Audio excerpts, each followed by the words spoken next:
ఇంకేమి అమెరికా సంబంధం వచ్చిందంట కదా. కానీ నా లైఫ్ లో ఫర్దీని తప్ప ఎవరిని ఊహించుకోలేనే. నీకేమైనా పిచ్చా? అమెరికా సంబంధం వద్దంటావేందివే? లేదే, నాకు ఫర్దీనే కావాలి. ఫర్దీనేందే? నువ్వు పడితే ఏముందని లవ్ చేస్తున్నావు? మనకు కావాల్సింది ఒక మంచి ఫ్లాట్, డబ్బు, ఇంటి బయట ఒక కారు. ఇవన్నీ నువ్వు అమెరికా వాడిని చేసుకుంటే లైఫ్ సెటిల్. అంతే అంటావా? నా మాట విను, ఇంకా ఏం ఆలోచించుకో, అమెరికా వాడిని చేసుకో. లేదు, నేను ఫర్దీని మోసం చేయలేను. వాడికి కాల్ చేద్దాం.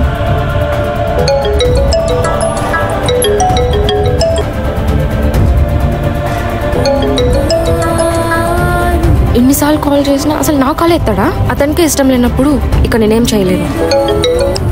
సరేవే, అన్నకు చెప్పే నాకు ఈ పెళ్లి ఇష్టమని. సరే.